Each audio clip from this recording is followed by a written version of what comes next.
Hola, bueno, pues de acuerdo a lo que habíamos comentado el día de ayer, pues les envié un contrato.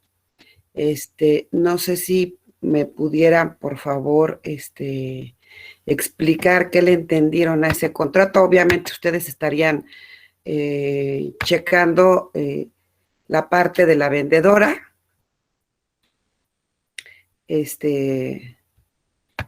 que ella vende unos lotes de terreno y en esas condiciones. Hasta la fecha, pues obviamente no le han terminado de pagar, son las únicas cantidades que les mandé, pues son las únicas que ha recibido. Entonces, ¿quién me dice qué observó en el contrato? Por ahí, que si tuviera la oportunidad de leerlo.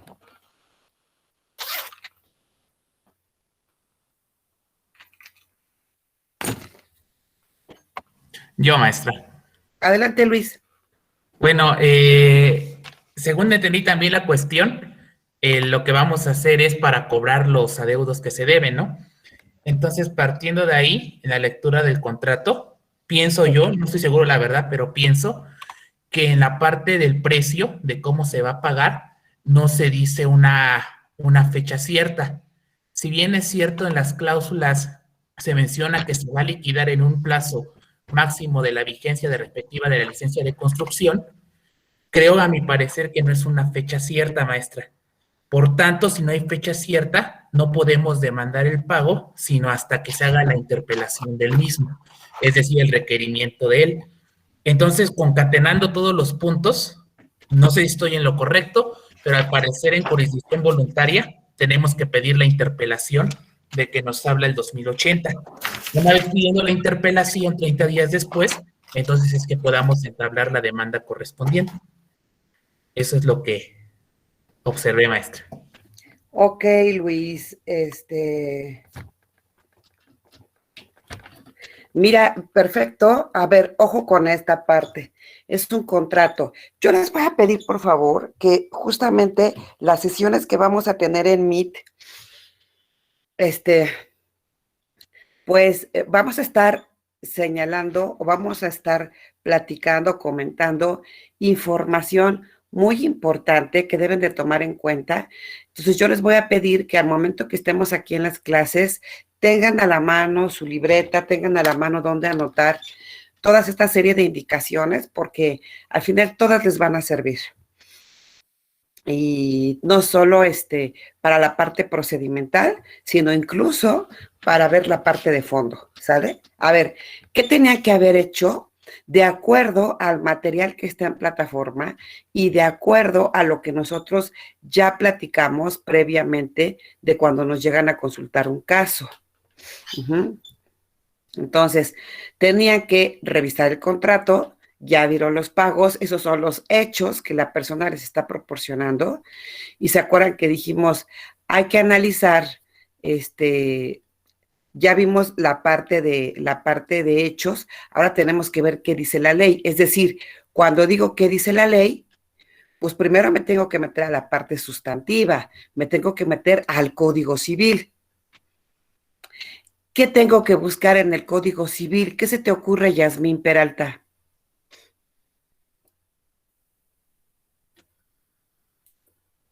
¿Está por ahí Yasmín Peralta?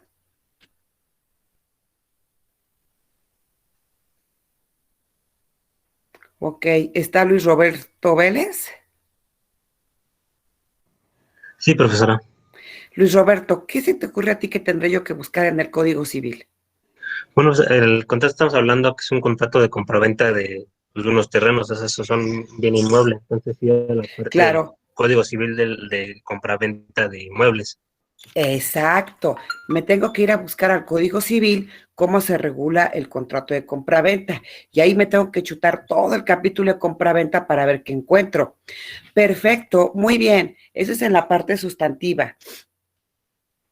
Luego, ¿qué más? ¿Quién me dice? Gracias, Luis Roberto. ¿Qué otro aspecto se les ocurre que tendré yo que buscar en el Código Civil? Aparte de la compraventa, que ya nos dijo Luis Roberto. Buenos días. Como el problema es sobre el pago, sería buscar las obligaciones y la obligación del pago. Perfecto, Luis, perfecto, muy bien. Estamos en un problema de incumplimiento de obligaciones. Entonces, también me tengo que ir a la parte de incumplimiento, o más bien en el Código Civil, pues obviamente habla del cumplimiento de obligaciones. Me tengo que ir a ese capítulo para ver qué me dice el Código Civil. Y fíjense nada más, la lógica me va llevando, porque por un lado me voy al Código Civil para ver la parte sustantiva, por otro lado también me voy a la parte del cumplimiento de las obligaciones. Y es dentro del capítulo del cumplimiento de obligaciones donde está el artículo 2080, ¿o me equivoco? Sí, ahí está, es el capítulo 1 del pago. Exacto. Exacto, está en ese capítulo.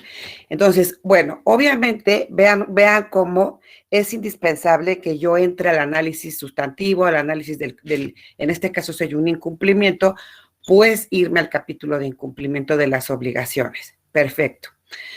Ahora, ese es en cuanto al obviamente, por supuesto, yo tengo que, cuando lea lo que me dice el Código Civil, seguramente ahí voy a detectar algo, porque la lectura de estos artículos me va a hacer que cuando yo le vuelva a dar otra leída al contrato, fíjese qué importante, yo le puedo dar de entrada una leída al contrato. Si yo me voy a leer estos capítulos en el Código Civil, a mí me van a dar mucha luz. ¿Y eso qué va a hacer? Que si yo vuelvo a leer el contrato, me voy a dar cuenta de ciertos aspectos. Ahora, vamos a comentar estos aspectos que nos dice Luis. Es que yo veo que no hay una fecha cierta para el pago. Bueno, dicen las partes que aquí me voy a la cláusula. Perdón, se me pasó que alguien había levantado la mano por ahí y no le había dado la oportunidad. ¿Quién fue? Fui yo, Irving. Irving, adelante. Bueno, si quiere mi compañera Carla participa primero y luego yo, no hay problema. A ver, adelante, Carla. ¿También querías? Sí, es que fui yo, pero bajé la mano porque ya no encontré el artículo, pero sobre rescisión de contrato a falta de cumplimiento de las partes. Ah, sí, es el 1949 del Código Ah, Civil, Carla. Sí, de que cuando justamente. Sí, por supuesto, por supuesto. Muy bien, muy bien. El abogado que no tiene presente el 1949 no sabe lo que es la buena vida, ¿verdad? Pero bueno, gracias, Carla. Sí, es el 1949. Ahora sí, Irving. Bueno, pues es que a mí me llama la atención de que aunque se supone que es un contrato de compraventa de un inmueble, pues se realiza a través de poderes generales de dominio. Entonces, pues me parece importante ir a revisar esa parte. También como son, bueno, los compradores lo pretenden comprar en conjunto, pues ver la copropiedad también. Sí, esto es importante, por supuesto que le debemos de dar la checada a esos aspectos, pero en este caso, aunque están actuando en conjunto, es una sola parte. Todavía es una sola parte que es la parte compradora, ¿no? Entonces están actuando como la contraparte en sí misma de la vendedora. Y pues ustedes saben que mientras no se haga la escritura ante notario público, pues ante el registro público de la propiedad, la vendedora sigue siendo la titular, ¿verdad? Tiene razón, también son un poder. ¿Por qué? Porque efectivamente, al todavía no haberse celebrado la escritura y ellos no ser dueños del inmueble, hay muchos actos que ellos tienen que realizar porque de acuerdo a lo que ustedes dedujeron del contrato, mire, los dos son arquitectos, ellos dos son arquitectos. Este es un caso que llevé hace algunos años. Ellos dos son arquitectos y obviamente necesitaban hacer muchos trámites administrativos, contratar personal que les trabajara ahí en el terreno, hacer una serie de cosas. Y la dueña, la señora, pues es una persona ya de más de 80 años. Entonces, ellos no querían molestarla. Permítame, por favor, porque estaba una llamada que estaba esperando hace rato, no me tardo.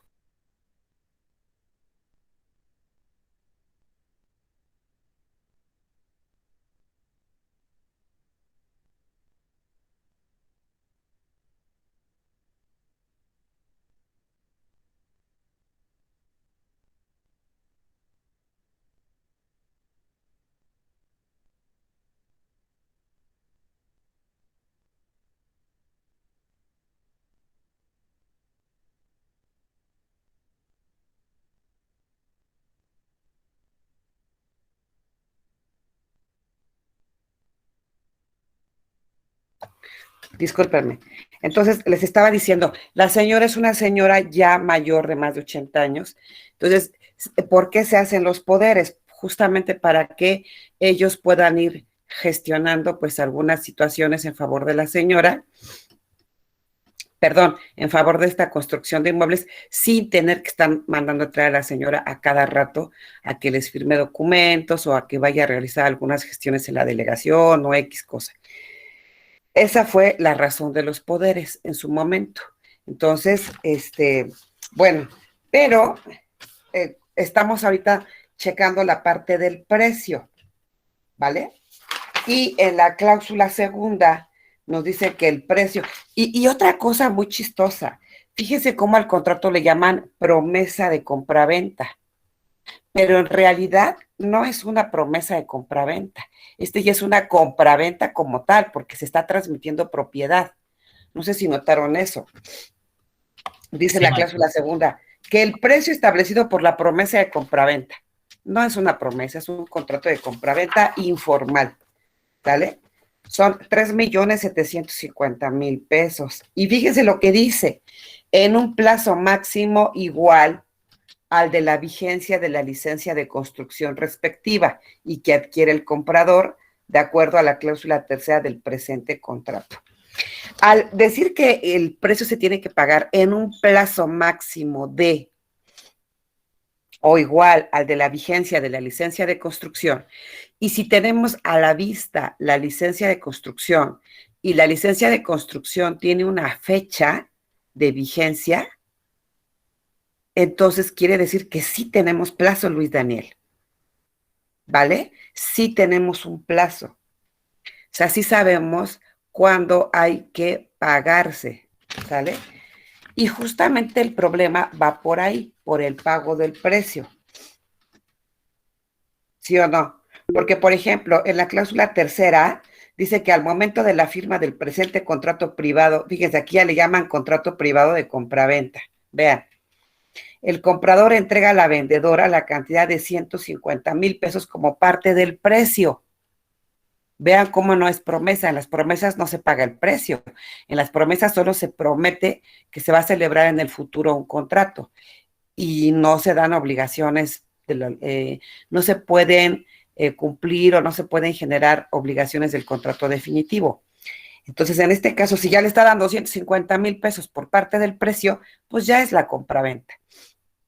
Es un contrato privado de compraventa. Cuando firman, le dan a la señora 150,000 pesos. Y luego, del número 2, dicen que el saldo, el comprador lo tiene que pagar, dice, en mensualidades de 20,000 pesos. Y conforme se vendan cada una de las casas, la cantidad de 240,000 cada que se venda una casa, hasta liquidar el saldo en un plazo máximo de la vigencia respectiva de la licencia de construcción, misma que será parte del presente contrato, y solo para el caso de que no exista venta de unidades privativas, se hará una prórroga para continuar con venta de unidades privativas, la cual no podrá exceder de 6 meses más. O sea, estos cuates compraron los terrenos porque pensaban hacer 15 casas. Entonces ellos pensaban construir y cada que se vendiera una casa, pues estar pagando, ¿no?, el precio.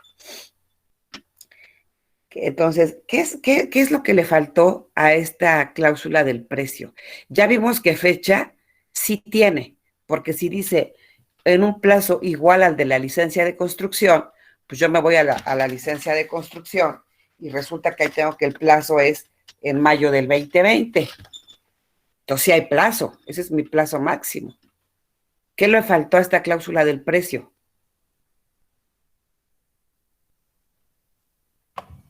¿El lugar de pago? Exactamente, el lugar de pago, ¿dónde van a pagar? Ojo con esto, jóvenes. Cuando ustedes elaboren un contrato, deben, eso, bueno, pero hasta pónganselo así como un recordatorio, un papelito, ahí cada que lo vean, cada que van a elaborar un contrato. Ustedes tienen que revisar que todas las obligaciones, pero sobre todo las obligaciones principales, respondan a 5 preguntas. En este caso, si es pago del precio, ¿qué pago de precio? ¿Quién? ¿Quién tiene que pagar? ¿Cómo? ¿Cómo lo tiene que pagar? ¿De contado, a plazos, en efectivo? ¿Cuándo y dónde? Son las 5 preguntas que debe responder una cláusula. ¿Qué, quién, cómo, cuándo y dónde? En este caso, no dice dónde se tiene que pagar el precio. Te escucho, Fernando. Adelante.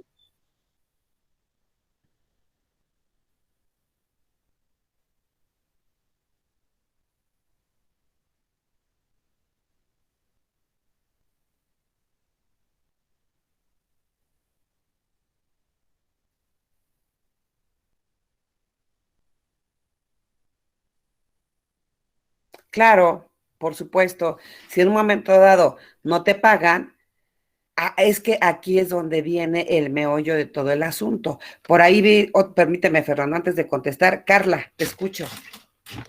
Bueno, yo tengo entendido que por, no sé exactamente qué analogía, cuando no hay un lugar de pago se entiende en la casa de una de las partes. En este caso, quien va a pagar va a buscar a quien debe pagar y debe ser en la casa de ¿no? Domicilio. Ok, dice Carla, exacta. Fíjese cómo ahí, cuando no se pone en el contrato, es que voy a explicar esta parte uniendo estas dos dudas, la de Carla con la de Fernando. ¿A qué nos lleva el hecho de que nosotros no pongamos tiempo, al hecho de que nosotros no pongamos lugar?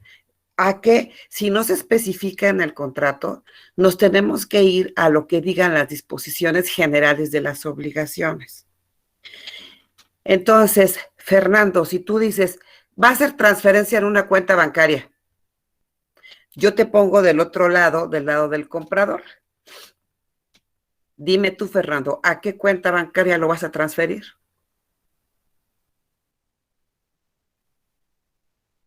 Exacto.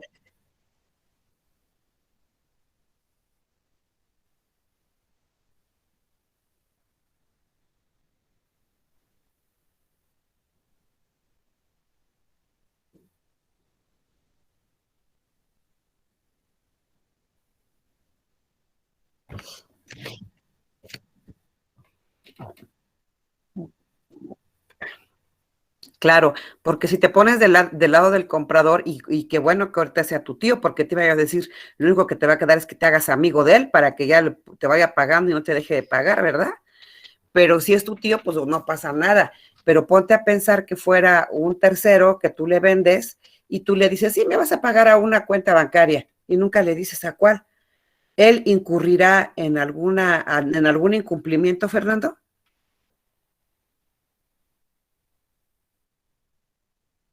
Pues exacto. Oye, pues es que yo sí te quisiera pagar, pero pues tú no me dices a dónde, ¿verdad? Ojo con esa parte. Y como dice Carla, perfecto, Carla. Oye, si no se estableció lugar de pago, entonces será en el domicilio de quién, Carla. Dime qué artículo del Código Civil dice. Es en el de obligaciones, pero no lo encuentro porque mucho se me olvida. Si lo leí Bueno, es por en pura. el de obligaciones. Perfecto, claro que es en el de obligaciones, ¿no? Pero entonces nos tenemos que ir al título cuarto. Dice, no, pero en este caso, perdón, no nos vamos a las disposiciones generales de las obligaciones, nos tenemos que ir a las disposiciones del contrato de compraventa, porque es un contrato de compraventa, ¿sale? Salvo que en el contrato de compraventa no hubiera nada, entonces sí nos vamos a las disposiciones generales de obligaciones. Rectifico, porque estamos viendo que es un contrato de compraventa. Entonces, ¿qué dice? Por favor, les voy a pedir que se remitan al contrato de compraventa y que me digan, en ese caso, qué dispone este contrato de compraventa cuando no se hace fijación de el lugar donde hay que hacer el pago. A ver, vamos a dar un minuto para buscar ese artículo en el contrato de compraventa.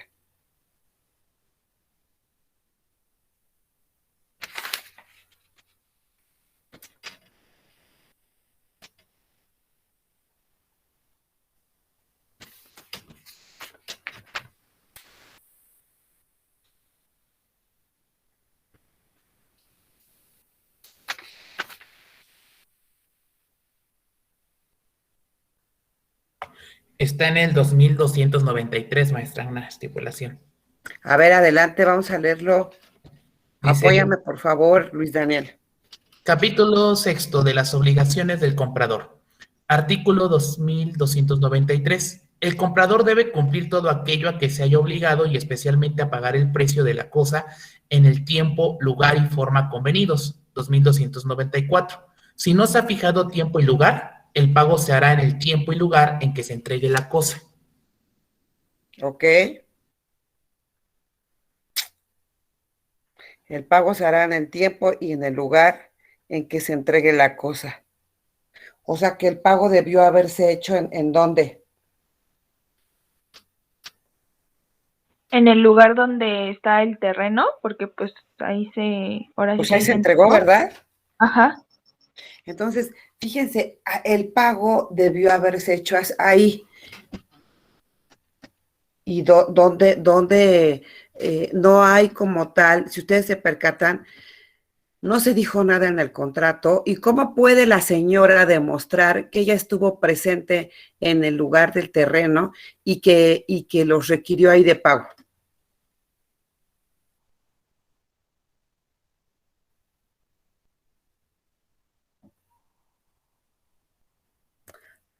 Sí, llegó a recibir pagos, pero repito, y transferencias. Pero ¿cómo acredita en dónde los recibió? ¿O es fácil de probar en dónde los recibió?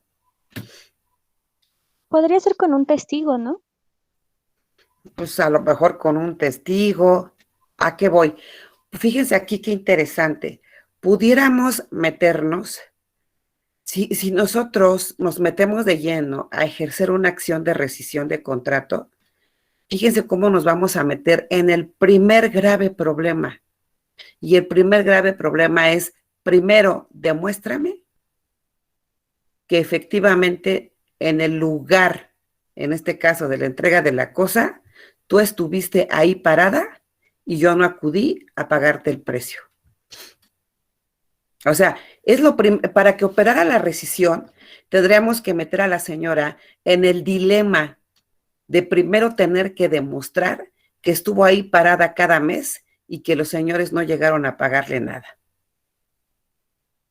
Tendríamos que meter a la señora en el dilema de probar que los señores le estuvieron haciendo las transferencias y de probar que ellos ya conocían o que había un acuerdo verbal de que le tenían que hacer los depósitos en unas cuentas, que había ese acuerdo verbal y que ellos lo hacían de vez en cuando. Entonces, vean cómo complico la situación si me meto de entrada así a hacer la acción de rescisión de contrato. Porque en situación normal, cuando yo pongo bien modo, tiempo, lugar del cumplimiento de la obligación, lo único que tengo que decirle al juez es que mi contraparte no ha cumplido y el que tiene que probar el incumplimiento, es el que sí ha cumplido es el otro. ¿Ya se dieron cuenta? O sea, yo nada más en rescisión yo le digo al juez, aquí está el contrato, mi contraparte no cumplió. Y acuérdense que yo, por una regla de la prueba, yo no estoy obligada a probar hechos negativos. Yo no estoy obligada a probar que no cumplió. Yo estoy obligada a probar hechos positivos. ¿Cuál? Tenemos aquí un contrato, yo tengo calidad de vendedor. Eso sí, aquí está y eso es lo que te tengo que probar. Aquí está el contrato. Y el otro no cumplió, te lo estoy diciendo. Entonces, al otro le corresponde probar que sí cumplió. Entonces, si yo tuviera las cláusulas muy claras en el contrato, de verdad no me apresuro y de inmediato me voy a mi acción de rescisión y lo demando y que el otro haga lo que tenga que hacer. Pero en las circunstancias en que esté este contrato, yo metería a la señora en un gran dilema y quién sabe si le prosperara su acción de rescisión. ¿Quién sabe si le prosperara? ¿Por qué? Porque tendríamos que probar que ella estuvo ahí parada, esperando cada mes a que le llevaran el pago del precio y que no llegaron y que luego quizá hablaron por teléfono y que quedaron de acuerdo en que le iban a depositar y que ellos ya sabían y que le depositaron y que etcétera, etcétera, etcétera. O sea, lo complicamos más. Ahora sí, ¿cuál sería la solución en este caso? 2080, ¿quién lo tiene a la vista? Yo, profesora. Adelante, Martín, apóyame con la lectura del 2080. Sí, claro. Artículo 2080. Si no se ha fijado el tiempo en que deba hacerse el pago y se trata de obligaciones de dar, no podrá el acreedor exigirlo, sino después de los 30 días siguientes a la interpelación que se haga, ya judicialmente, ya en lo extrajudicial, ante un notario o ante 2 testigos. Tratándose de obligaciones de hacer, el pago debe efectuarse cuando lo exija el acreedor, siempre que haya transcurrido el tiempo necesario para el cumplimiento de la obligación. Gracias, Martín. Fíjate, Martín, tú mismo me vas a ayudar a analizar este artículo.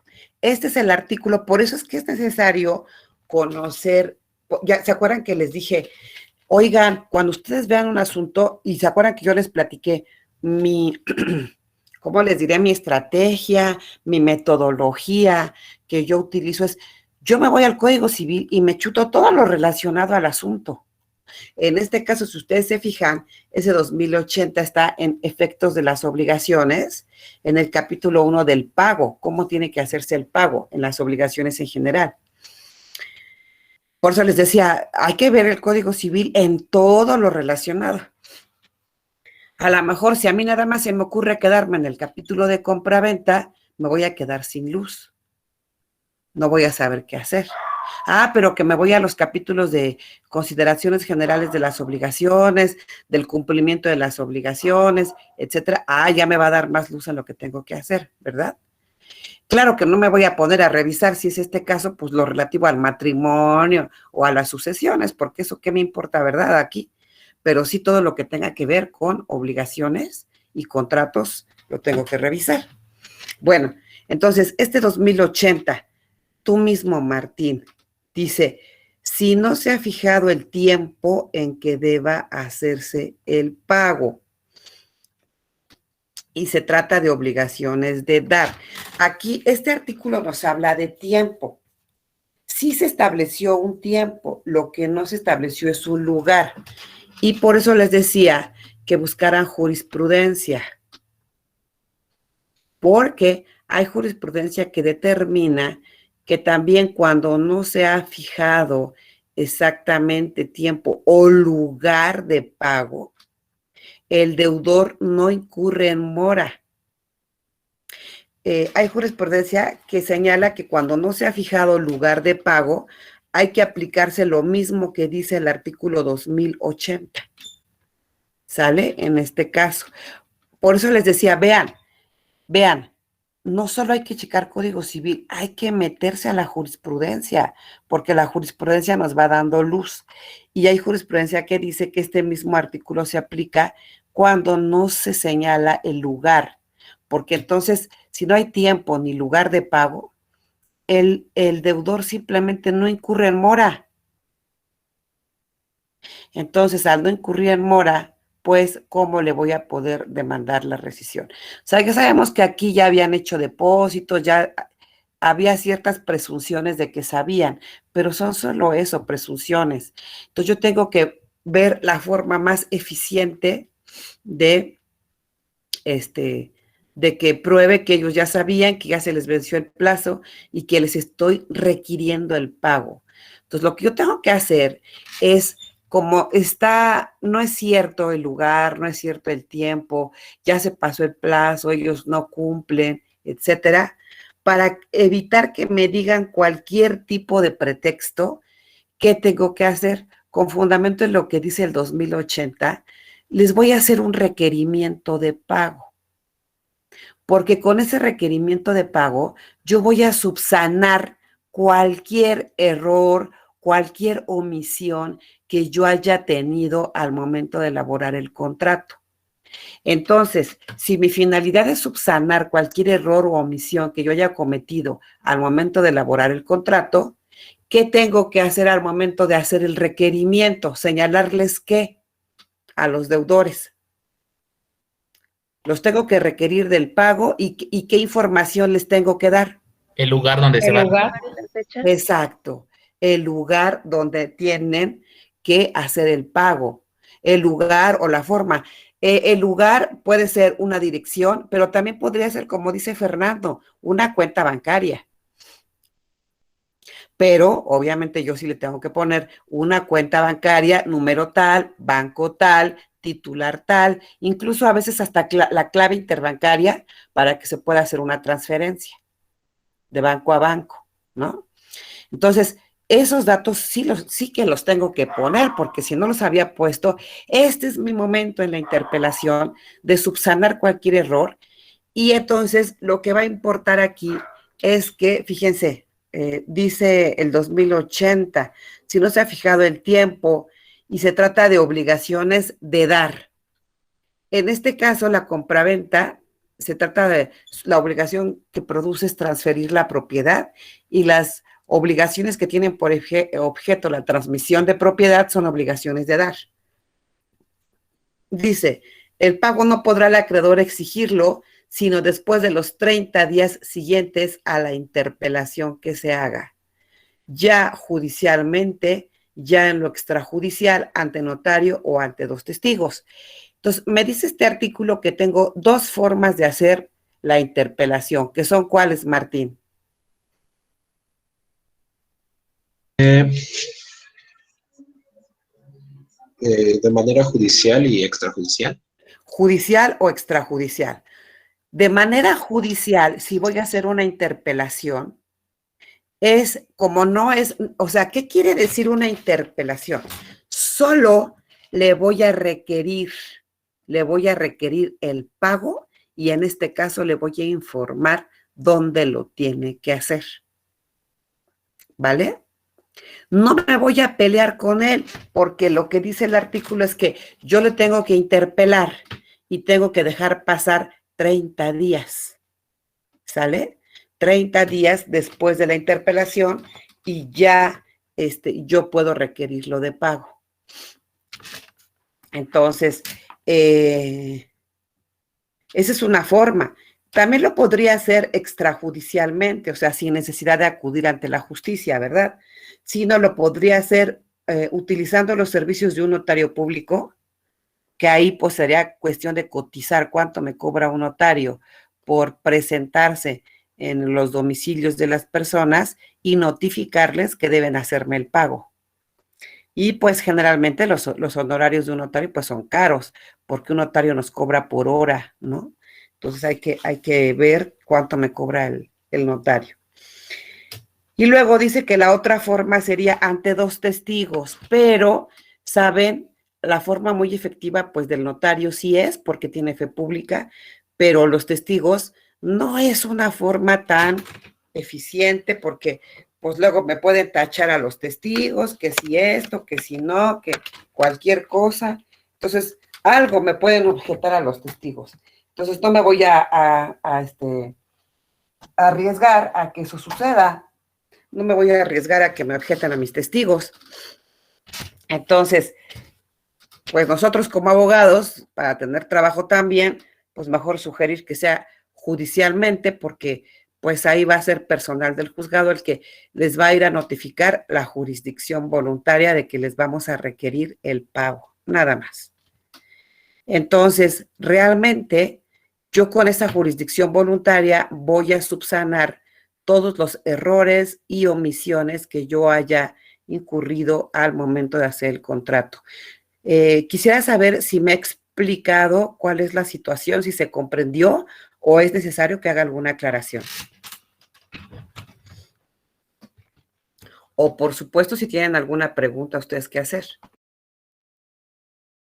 Creo que es bastante claro, profesora. Muchas gracias.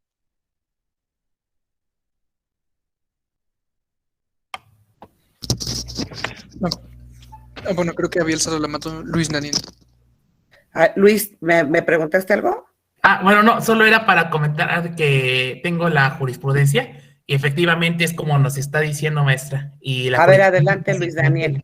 ¿La leo? Sí, por favor. Bueno, dice, el título es Pago. Su requerimiento es un elemento de la acción rescisoria por mora cuando no se señala el domicilio en el que se debe cubrir el precio. La procedencia de la acción de rescisión de un contrato de compraventa por mora del deudor generalmente descansa en el acreditamiento de los siguientes elementos. A. La existencia de la obligación. B. La exigibilidad de esta. Y C.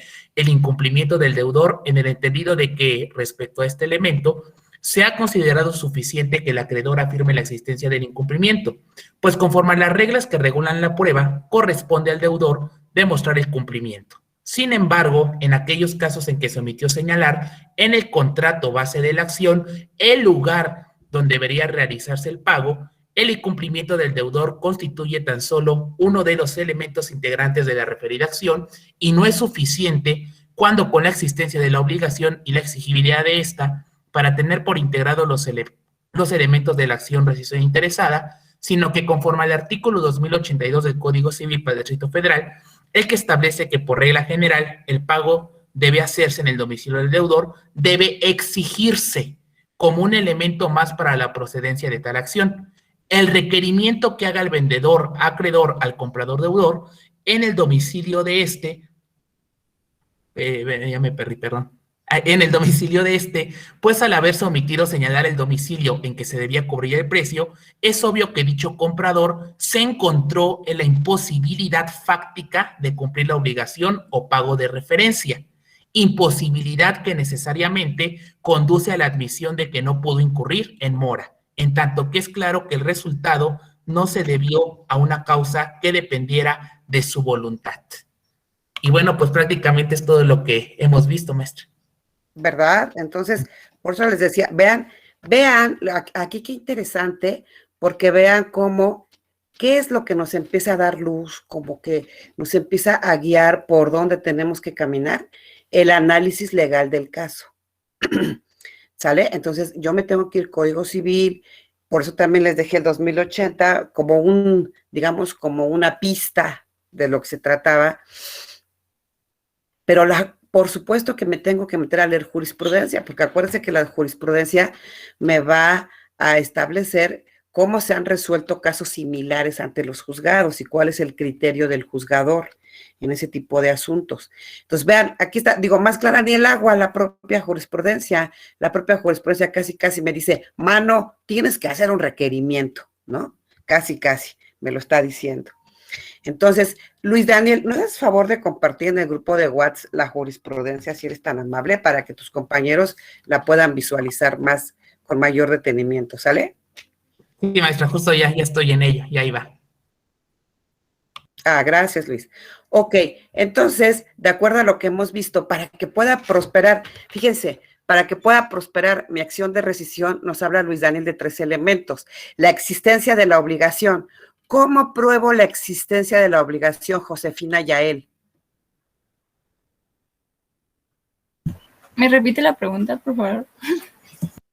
Sí, Luis Daniel nos acaba de leer una jurisprudencia donde nos dice que para que prospere la acción de rescisión de contrato se requiere reunir 3 elementos y que el primero de ellos es, primero, demostrar que existe la obligación. ¿Cómo acredito ese elemento? Pues a través del contrato, ¿no? Ahí se establecen las obligaciones de cada uno. Claro, la existencia de la obligación. Segundo, que la obligación es exigible. Y es aquí donde nosotros, es cuando ya nos metimos al problema, porque no se hace exigible porque no hubo domicilio. Lo mismo ocurriría si no hay tiempo. Pues no es exigible la obligación porque no hay un lugar donde pagar, no hay un tiempo donde pagar en ciertos casos. En este caso no hay lugar. Entonces, como yo tengo que cumplir con ese requisito, tengo que realizar cierta acción que me permita volver exigible la obligación. ¿Y cuál es ese procedimiento? Una interpelación judicial, un requerimiento en forma donde ya yo le estoy exigiendo el cumplimiento de sus obligaciones y le estoy informando el lugar de pago. ¿Vale? Entonces, ese otro elemento lo tengo que crear, tengo que hacer exigible la obligación. Y el tercer elemento, que es el incumplimiento, pues ya dije, yo no estoy obligado a probarlo. Yo simplemente afirmo que no me ha pagado y el otro es el que debería probar que sí cumplió. Y al no poderlo probar, pues ahí ya se acredita el incumplimiento. ¿Sí me explicó? Sí. Bien, entonces tenemos que hacer, ya creo que, espero que vaya quedando claro, que como un medio previo, un procedimiento previo a la acción principal de rescisión de contrato, yo tengo que hacer una interpelación judicial, ¿sale? Yo tengo que hacer esta interpelación judicial que se hace por vía de jurisdicción voluntaria. Yo les dejé checar algunos artículos por ahí que tienen que ver, artículos del Código de Procedimientos Civiles, que justamente tienen que ver con el procedimiento de jurisdicción voluntaria. Me parece que son del 893. Empezamos con ese, ¿no? Sí, profesora. Porque siento que estoy sola. Sí, profesora, ahí comienza el articulado de la jurisdicción voluntaria. Ok, ¿me ayudas, Abigail, con la lectura del primer artículo? 893 del CPC. Sí, artículo 893. La jurisdicción voluntaria comprende todos los actos en que por disposición de la ley o por disposición o por solicitud de los interesados se requiera la intervención del juez, sin que esté promovida ni se promueva cuestión alguna entre partes determinadas. A solicitud de parte legítima, podrán practicarse en esta vía las notificaciones o emplazamientos necesarios en procesos extranjeros. Gracias. Entonces, la primera parte, sobre todo la que nos interesa, ¿no? Tenemos que tramitar en vía de jurisdicción voluntaria todos los actos en que por disposición de la ley o por solicitud de los interesados se requiere la intervención del juez. Dice, sin que esté promovida ni se promueva cuestión alguna entre partes determinadas. Esto debe entenderse sin que se esté promoviendo ya un juicio, sino cosas simplemente como para hacerse notificaciones, para dar fe que se realizaron ciertas cosas, pero sin que todavía se esté entablando una litis entre las partes. ¿Sale? Ok, ¿qué juez es el competente? De acuerdo a esto. Ya vieron ustedes el domicilio, es la alcaldía de Xochimilco. Irving, te escucho. Bueno, hay una cláusula en la que los contratantes se obligan a la jurisdicción de la Ciudad de México. Entonces, pues ¿Qué cláusula el es, juez Irving? competente. Ay, a ver, la tengo aquí. Es que tengo que abrir el WhatsApp un momento. Ah, sí, ya la vi. Te ayudo. Es la 12ª. Sí. ¿Verdad? Ok, bueno, por domicilio de los inmuebles, pues es la Ciudad de México. Pero qué bien que lo notaste esto, perfecto, Irving, porque hay veces que a lo mejor por el domicilio de la cosa, en materia del contrato o por alguna otra situación, pudiéramos referirnos a otra competencia, pero acuérdate que la competencia se puede renunciar y en contrato se puede establecer otra competencia. Entonces, qué bueno que te diste la tarea de checar el contrato, Irving, y que te diste cuenta que se sometieron expresamente a la competencia de tribunales de la Ciudad de México. Gracias, Irving. Fernando.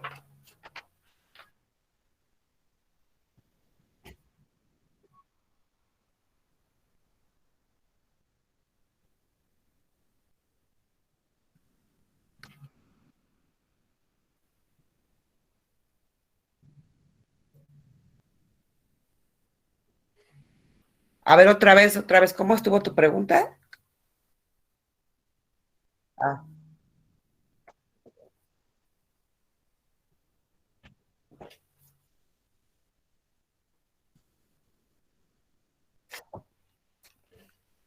Bueno, pues obviamente habría que ver de cuál es la acción que vas a ejercitar, porque también mucho de eso dependería. Mira, entonces, tendríamos que hacer, tendríamos que aplicar las disposiciones del artículo 156 del Código de Procedimientos Civiles, que nos establece las reglas para la fijación de la competencia, en primer lugar, ¿no? Entonces, primero, pues, o sea, podríamos revisar nosotros las reglas del 156, que dependiendo, casi el 156 nos habla como de competencia casi por materia, ¿no? Pero, mira, por ejemplo, el 156 fracción tercera, digo, competencia, perdón, por territorio, perdón. Dice la fracción tercera, el de la ubicación de la cosa, si se ejerce una acción real sobre bienes inmuebles. Eso sería acciones reales. Dice la fracción cuarta, si el del domicilio del demandado, si se trata del ejercicio de una acción sobre bienes muebles o de acciones personales o del estado civil. Yo te pregunto, Fernando, en este caso, la rescisión de contrato, ¿es una acción real o una acción personal?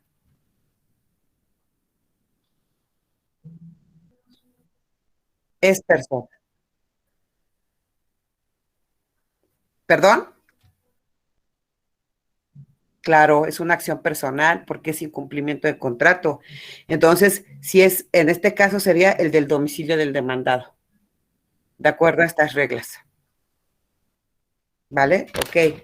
Entonces, ya tenemos que el 156 básicamente establece la fijación de competencia por territorio, ¿no?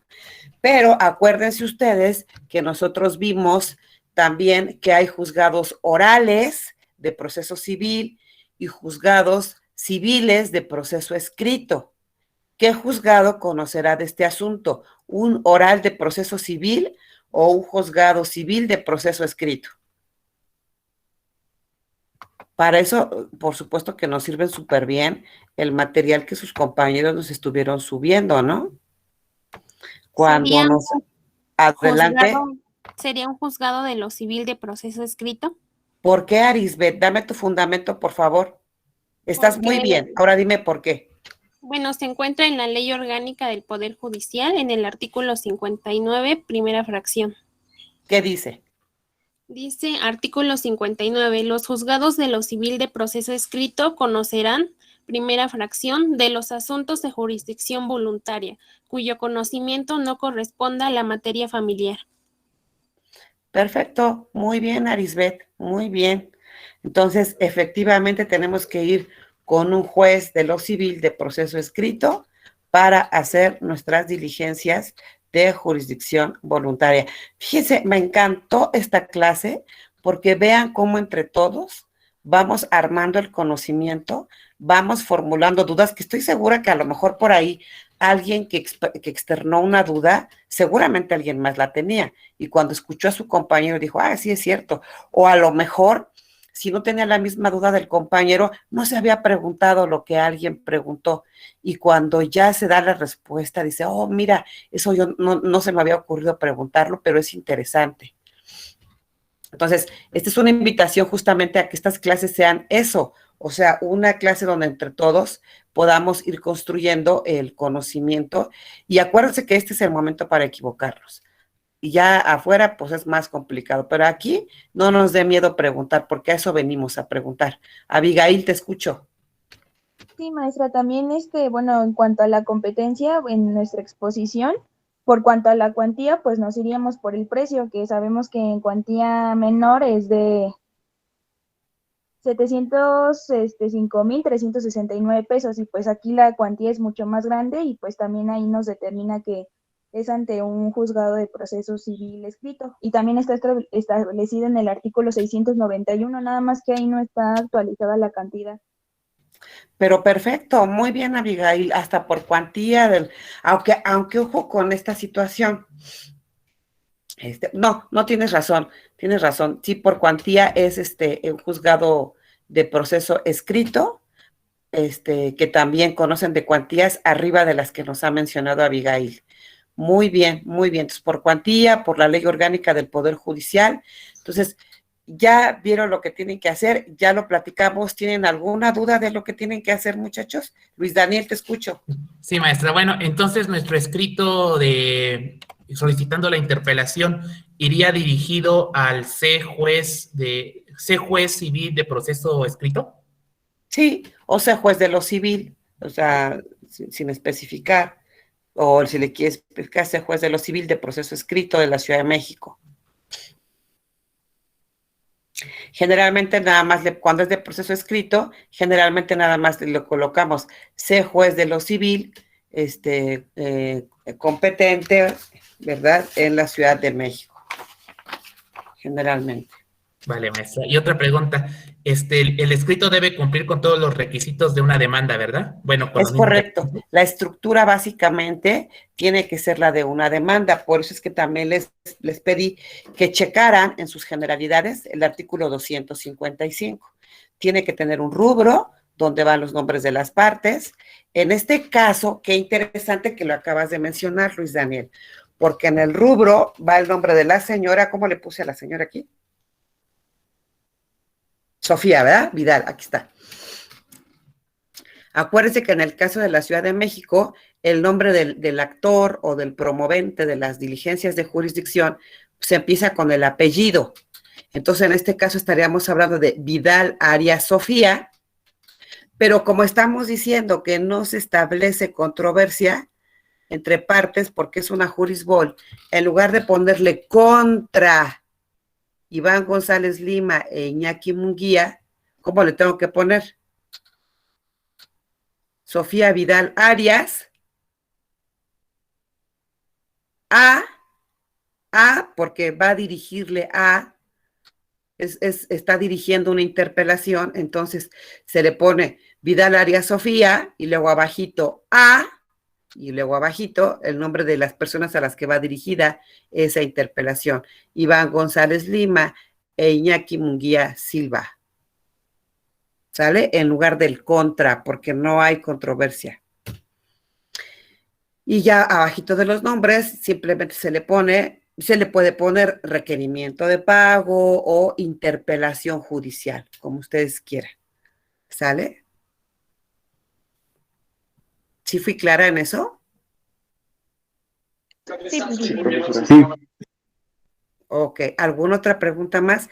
Por supuesto, tiene que venir un proemio donde la persona en este proemio señale que está actuando por su propio derecho, donde señale un domicilio para recibir notificaciones, autorice a personas para que reciban notificaciones en su nombre, donde señale a qué persona va dirigida la interpelación y el domicilio en que se va a notificar esta persona. Y ya toda la estructura igual, todo lo demás. Adelante, Fernando, te escucho.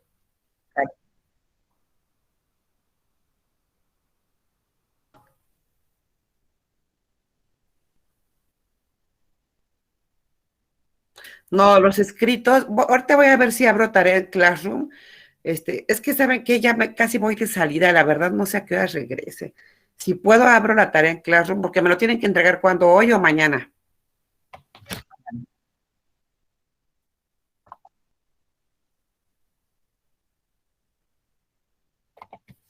Me lo tienen que entregar mañana, ¿verdad? Sí, bueno, yo creo que sí lo voy a abrir en Classroom para que quede la constancia ahí, ¿no? De que lo entregaron. Nada más, acuérdense, por favor, cuando me lo entreguen, antes de la Jurisbol, pónganle una carátula. Y en la carátula me le ponen, por favor, el nombre de los integrantes. Ah, no es cierto, es que es en documento en Drive, ¿verdad? Es documento en Drive. Bueno, nada más les voy a pedir, por favor, que al final del documento, nada más, aunque yo voy a ver quiénes estuvieron ahí, pero me vuelvan a reiterar el nombre de los participantes en el documento al final, por favor. Maestra, Empezando entonces... por apellidos en orden alfabético, por favor. Ay, disculpe. Entonces le tendremos que compartir ese documento a su correo usted también, ¿no? Para que pueda Exactamente. ver a ver la Sí, yo creo que si subo la tarea en Classroom, pues ya nada más con que lo suban, ¿no? Ah, ok, maestra, perfecto. ¿Sí me explico? Gracias. Sí. Entonces, al ponerle los nombres a un documento, pues yo ya con eso sé quiénes tienen la misma calificación. ¿Y se manda uno por equipo? ¿O todos No, les voy a pedir que lo suban todos, o sea, el mismo trabajo que sea del equipo, pues lo suban. Simplemente la calificación pues va a ser la misma. Sí. ¿Sale? Porfa. Fernando, otra vez, ¿me estás levantando la mano o olvidaste quitarla? Ok, gracias. ¿Alguna otra pregunta, chicos? Les decía que la estructura va a ser la misma. Adelante, Irving. Sí, el requerimiento de pago va a ser por el valor total o por lo que falta de pagarse, porque en mis cuentas nada más falta de pagarse 2.700.000, pero pues creo que sería más práctico si simplemente se pide el valor completo y que la contraparte esté obligada a probar que ellos ya hicieron pues pagos.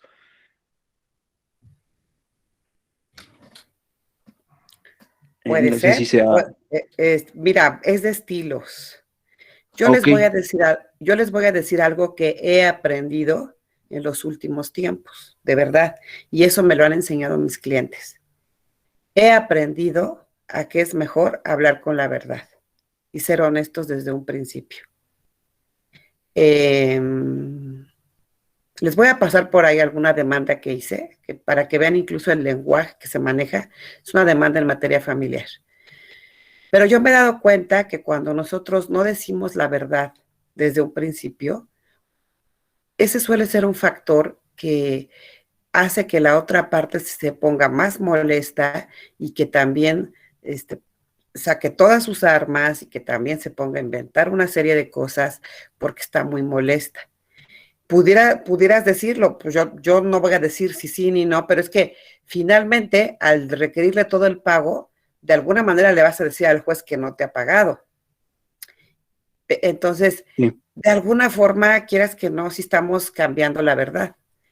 Yo les voy a decir qué hice. Yo sí dije, me han pagado esto y me deben lo demás. Porque yo he aprendido que esa parte me ha funcionado mucho. El decir las cosas con la verdad. Claro, hay que tener un poquito también de experiencia para ver las estrategias, pero generalmente hablar con la verdad da buenos resultados. Entonces, aquí la señora ya recibió dinero. Yo les pediría que lo hagan señalando lo que ya recibieron, pero Okay. sí, a lo mejor desde aquí me acomodo y señalo que lo he recibido, aunque en fechas diversas a lo pactado, pues he recibido las cantidades tales. Desde ahí ya lo voy dejando ver y simplemente requieran la cantidad que les deben. Les voy a pedir que lo hagan de esa forma, por favor, Irving. Ok, profesora, gracias. De nada. Y les decía, el resto de la estructura es, pues tengo que decir unos hechos y tengo que dar mis fundamentos legales, ¿sale? En mis puntos petitorios, pues simplemente mi única petición es el requerimiento de pago, ¿sale? Entonces quiero ver cómo me lo estructuran ustedes. Fernando, te escucho.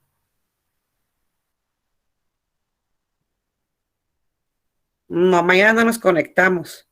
Por eso ahorita la reunión de hoy la aprovechamos para todas las dudas que ustedes tuvieran y y sí que preguntaran pues todo de qué se trata, para que con esa información ustedes se fueran a hacer lo propio y tuvieran tiempo entre hoy y mañana para terminar su trabajo.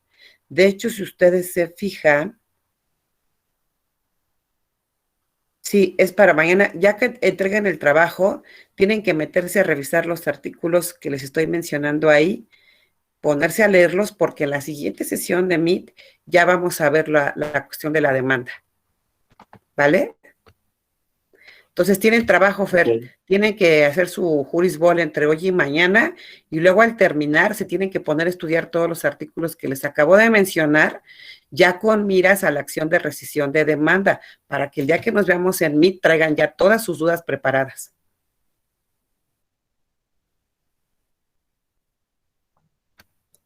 Yo le voy a poner ahí máximo a las 11 de la noche.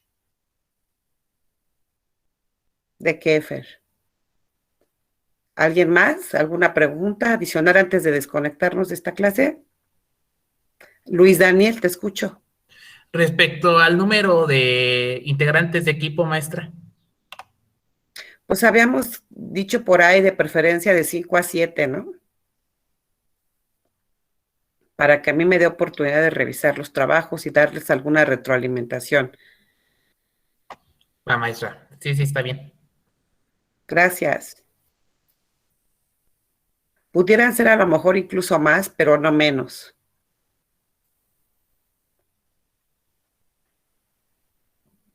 Bueno, pues si ya no hay nada de su parte. Sí, adelante, Fernando. Búsquense a otro, por favor. A ver, aquí Fernando de la Mora dice que en su equipo solo son 4. Por ahí 2 que anden perdidos o 1 que ande perdido, que se contacte con Fernando, por favor, y equipo. ¿Sale? Gracias a ustedes, jóvenes. Nos vemos entonces el jueves, ¿verdad? Sí, Correcto, el jueves. Sí. El jueves nos vemos. Yo espero su trabajo mañana y nos vemos el jueves. Gracias, maestra. Buen día. Gracias, Estén hasta muy luego. bien. Gracias, profesora. Hasta luego.